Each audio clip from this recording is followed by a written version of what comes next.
السلام عليكم ورحمة الله تعالى وبركاته. اللهم صل وسلم على سيدنا محمد وآله وصحبه وسلم تسليما.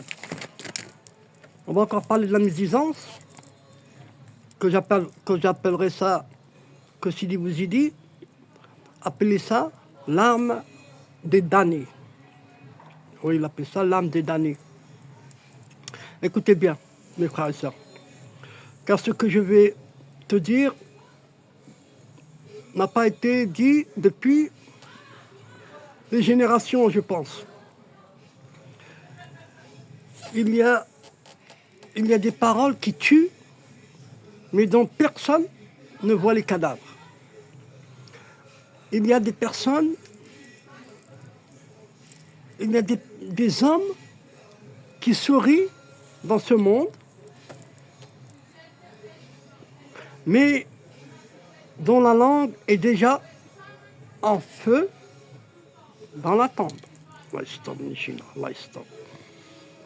Mais cela, la médisance et la calomnie transportée, la calomnie transportée, Sidi Bouzidi disait le médisant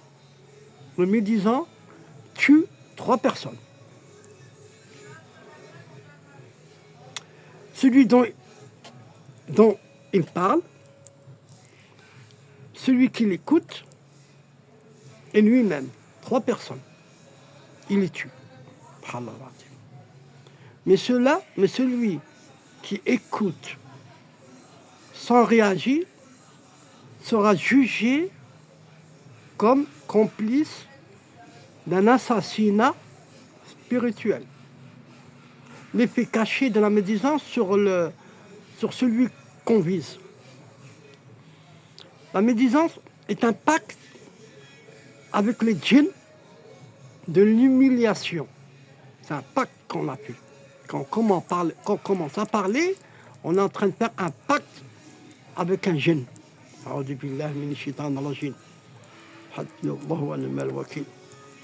Une fois ton nom sali, il te suit. Il affaiblit ton esprit sans que tu le vois. Voilà. Il te suit. Elle fait tomber la lumière du front de celui qu'on calomnie. Elle couvre une brèche, elle ouvre une brèche dans sa baraka. Les 3 personnes, là, celui qui parle, et celui qui écoute et celui qui les visait. On lui ouvre une brèche dans sa baraka. Ses projets échouent sans raison. Ses prières se vident. Elle attire sur lui les effrites de la division. Querelle sans cause, perte d'amis, épreuve dans la famille. Et puis, terrible encore, celui qui subit la médisance, répétée sans protection, peut perdre la bénédiction de son nom. Car dans l'invisible, son nom devient un nom noir que les anges évitent de prononcer. Alors là, on arrivait à un échelon.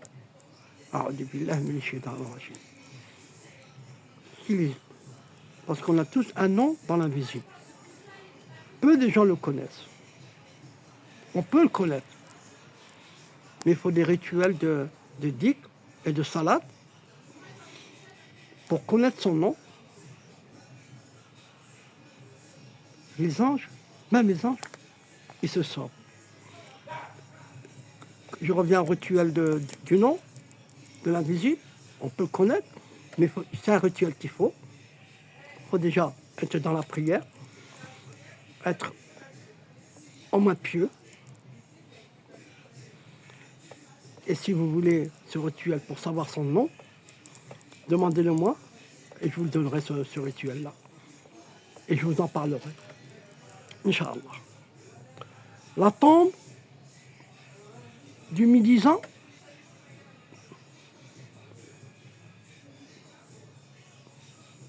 comme disait Sidi Bouzidi, il dit un jour,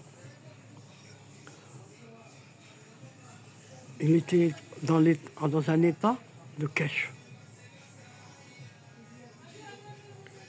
Ça veut dire qu'il était dans un état il faisait son dik.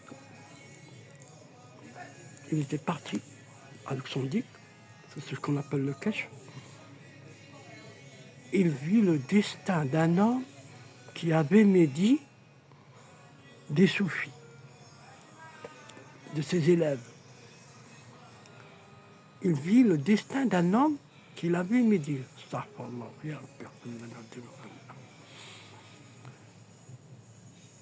Dans sa tombe, sa langue avait grossi comme un serpent et chaque mot qu'il avait prononcé contre ses frères de la tariqa revenait sous forme de verre brûlant qu'il devait avoir avalé sans fin. Alors ça, c'était ce qui lui est arrivé. Il avait vu un de ses élèves dans la tariqa, ce qu'elle allait lui avoir plus tard dans la tombe. Et puis il lui avait ouvert un voile au shir. Et en plus, cette personne-là, c'était un très bon musulman, qui me disait, regarde ce qui lui arrive. Alors celui qui... c'est une personne qui fait le dik matin au soir. Et celui qui ne fait pas le matin au soir le dik, celui qui ne fait pas le matin au soir le salat, celui qui ne fait pas le matin au soir qui lit le Coran, et celui qui ne fait pas le matin au soir de sadaqa, et celui qui ne va jamais au jumu'ah, au salat, et celui. Qu'est-ce qui lui arrive? Qu'est-ce qui doit lui arriver? Et le plus effrayant, même les vers de la terre fuyaient sous son cadavre. Il avait vu ça, Cheikh Bouzidi. Il avait vu mort, et les vers fuyaient de son cadavre, là, car Allah ne permet pas que la poussière touche une bouche impure par la haine. Ne permet pas que la poussière touche une bouche impure par la haine. Je vais vous la répéter, car Allah, subhanahu wa ta'ala, il ne permet pas que la poussière touche une bouche impure, par la haine. La poussière. Regardez la poussière, l'honneur qu'elle avait. L'honneur, elle avait une honneur, tellement elle a une honneur, la poussière, Torab, il ne la laissait pas toucher une bouche impure par la haine. Subhanallah. Effet karmique avancé, le retour tranchant. Chaque fois qu'un homme médit, il crée une lame. À chaque fois qu'un homme médit, il crée une lame karmique. Si je vous y dis, révélez que le nombre de lames, quand le nombre de lames atteint 70, Allah revient vers lui sous forme d'humiliation publique et ruine financière ou maladie inexpliquée. Salam alaikum wa rahmatullahi wa barakatuh.